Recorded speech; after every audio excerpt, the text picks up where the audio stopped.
This video is brought to you by PrizePicks.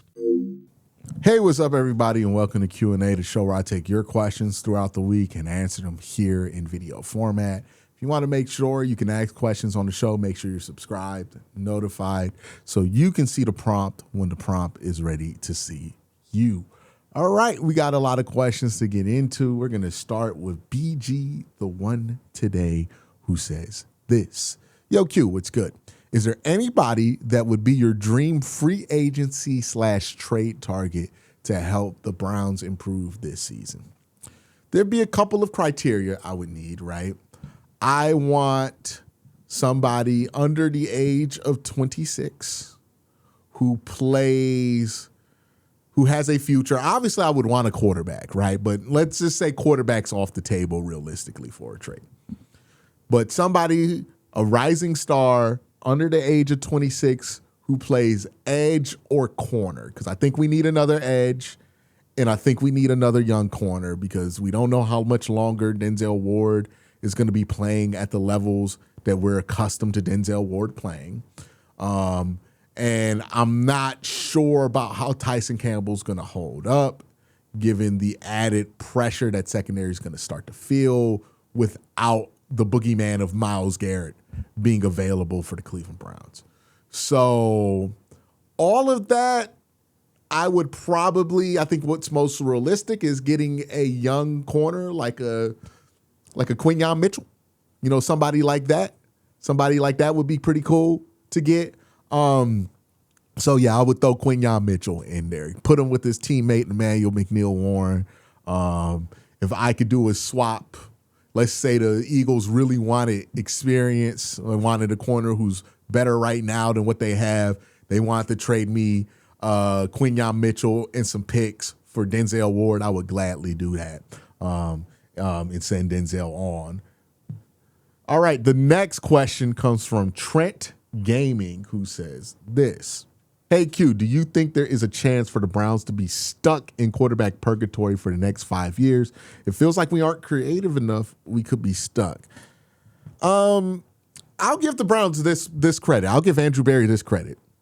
They have been willing to be creative about this quarterback thing. It's something that they've actually been criticized for, but they've been willing to get creative about this quarterback situation. They've been willing to carry 5 quarterbacks, trade for guys, give guys chances that people would argue don't really deserve chances. They've been creative about this whole thing, the whole approach, even like drafting Shedeur Sanders, right? Which up until that point, nobody wanted to do for one reason or the other. And they took that chance. So I'll give the Browns credit. They've been creative. I mean, hell, even how we ended up in this situation with trying to upgrade to Deshaun Watson. It was technically creative. But all in all, they've been creative. I think the issue is the level of opportunity that's available to them, right? You need a little bit of luck in order to solve your quarterback problem. Either you take somebody in the late rounds and you get lucky, which is very unlikely. I've seen the Browns try to replicate I see people every week go, oh, Tom Brady was a 6th-round pick. Dak Prescott was a 4th-round pick. And it's like, there's reasons that about those players is because it's extremely rare that you solve your quarterback problem in like day 2 or day 3 of the draft, right? It's very, very rare. Most quarterbacks that are starters are usually found in the first round. And of the first round, they're usually the top 15 picks of the draft. So that's usually where quarterbacks are. The Browns have to luck out and get a class where they can get a quarterback in reach and then develop them. I think they've put themselves in as good a position as they've ever been in to develop a quarterback. I'll say that. But it's going to require things breaking their way. And that's kind of been a problem for the Browns for the last 20-something years is things have not broken the way that they've wanted them to break, or they've taken themselves out of quarterback in some pretty pivotal years to get a quarterback. So we'll see what happens. I think this is their best shot to actually do it since I've been watching them try to solve this. Well, I would say their best shot since 2018 to solve this problem. 2018 was a really good chance. They had the number 1 overall pick that year. So this is their best opportunity because they have set this team up for a quarterback to be successful with. But we'll see. We will see what ends up happening here. All right. The next question is from Colin, who says this. Hey, Q, say the Browns aren't able to draft the QB next year and Shedeur doesn't impress enough to want him to stick around as the starter. Who is somebody, if anybody, they can realistically go after in a trade or free agency that could become a franchise quarterback if we are a friendly quarterback team?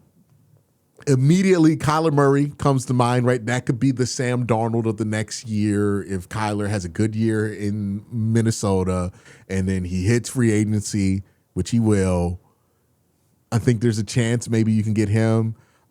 Jared Goff is somebody I think is an interesting guy to watch because, like, Detroit's timeline, I don't know where they feel like they're at, but it seems like things are cooling down in Detroit. So maybe a Jared Goff makes sense to Cleveland, but not Detroit anymore. It'd be stuff along those lines. Maybe Tua becomes a valid reclamation project after the year with Atlanta. It'd be stuff like that. Certainly we don't want to be in that pool. You know what I mean? But if to answer your question, that's the kind of what the pool looks like. All right. The next question comes from Evil Lincoln, who says this. If Watson ultimately gets the starting job, how short of a leash do you think he has? And how does that make sense that he plays while we develop Sanders? But I don't see a world where we just eat losses with Watson when they're trying to win his match. Yeah, I think Watson gets the same leash that Joe Flacco got and the same leash that Dylan Gabriel got, which is like, we're not going to go through a 4-game win streak and not change or 4-game losing streak, and not change the quarterback position. So I would say it would be a pretty average leash. I don't think they're going to hold on to him much longer. And he could get benched much earlier than we think if he gets the starting job. The reality about a quarterback competition is that the winning quarterback of that competition doesn't get a great leash because there's a reason there was a competition to begin with. You know what I mean? All right, we're going to continue on with Q&A, but first I got to thank my sponsor, PrizePicks. PrizePicks is a fun way to earn cash while you watch your favorite teams. No complex betting rules, just pick more or less on a few player stats and lock in your lineup. Here are my picks for this upcoming season, AFC North edition. Jimmy Bernard, I have less than 475. This has to do with volume available in Pittsburgh's offense. Quincy Judkins, I have over 975. Browns improved line. I think the run game is going to be better with it. Chase Brown, under 900 yards. Joe Burrow equals less rushing yards usually for the Bengals offense. Mark Andrews, more than 475 yards. Lamar's going to need a safety blanket. Check to see if PrizePicks is available in your state. You could follow me on the app at Quinn_C to see all my lineups. Download the PrizePicks app today. Play $5 and get $50 in lineup to download the app using the link in the description. All right, we're back. Cleveland Sports says this. Should we be concerned about our cornerback depth on the team? And if Ward goes down with a big injury or concussion, considers retirement at the end of the year, when we struggle to replace a lot since a lot of the draft capital might be used on the quarterback? Yeah, I mean, like it'll be a weak spot on the team if Denzel Ward can't, play to the level we're accustomed to. It certainly would be a big blow, right? Like that would be 2 pillars of the defense going down, and that's going to dramatically change how you look. But yeah, so Denzel Ward, he is more important than he was to this team last year. Should we be concerned about our cornerback depth? Yes, we should be concerned about our cornerback depth. This team needs more playable corners. Like they have 2 right now, and then like a bunch of guys on the back end of this roster that they're trying to make a thing. So I would agree with you there. Corner's been thin. They're going to try to make up for it because they have a little bit of a surplus at safety. But yeah, I would like it if they were in a stronger position there at corner. Jordan says, I've been struggling with this for a while, but do we actually start winning some games for culture? Want to start winning games for culture-related reasons, or do we try to get the quarterback? Always easier said than done to trade come draft time. If you tank, it's likely the time you have it for years. If if you tank, it's likely the last time you would have to in years. I've also heard that a ton, right? Oh yeah, we tank this year, we don't have to tank no more, right? Here's the thing that I think I've learned over being a Browns fan for 20 plus years. You can't force it. You have to just play the cards that you're dealt and focus on that, right?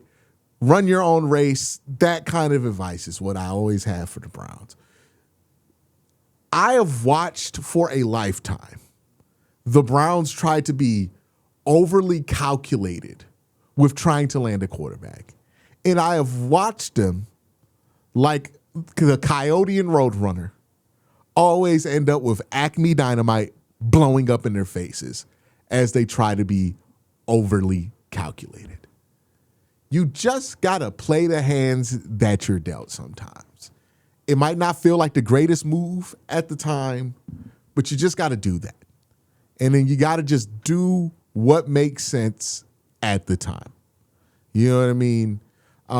You can try to force it and try to tank, but that usually blows up in teams' faces when they try to do that, right? You just got to take it as it is. If we're good enough to not get one of those picks, then we got to take that progress and play the hand with that progress, right? If we're not good enough and we do get a top pick, then yeah, we could play the hand of trying to draft the quarterback. In my personal opinion, I think the best organizations in football, they aren't the most calculated organizations in football. Like, yes, they plan for the future. Yes, they do things to maximize certain windows, this, that, and the third. But they're always playing the premise of the season straight, right? They're never going into a season not trying to be the best possible team that they can be. And I think that reflects in how people feel about being a part of the team that they're on and how player development tends to go. And I just haven't seen an example of a team that has went the cynical route of trying to manufacture dysfunction in order to get draft picks and turn that into some kind of example of a dynasty. It hasn't happened, you know? And I think that's been for a reason. Like, I don't know if this is me believing in football gods or something like that, but I think the universe really does know when you are trying to force something to happen rather than organically getting to that point by playing the cards that life is dealing you, you know?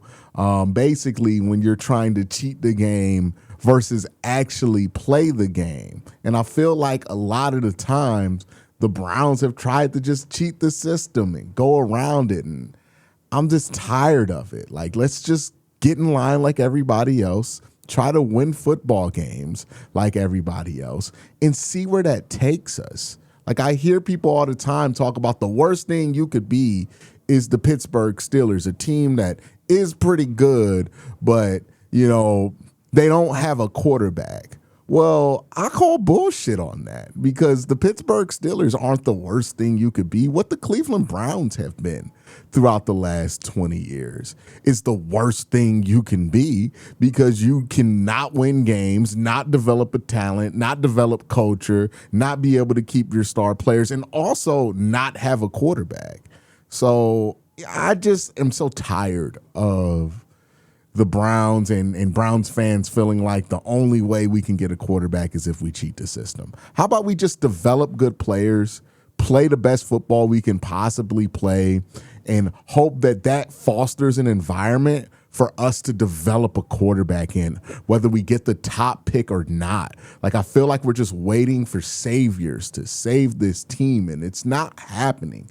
We have to be our own saviors, or the Cleveland Browns have to save themselves. And the way that they're going to save themselves is by trying to win football games instead of like doing all this gimmicky bullshit where we're trying to lose on purpose to maximize draft position. I'm just over it at this point.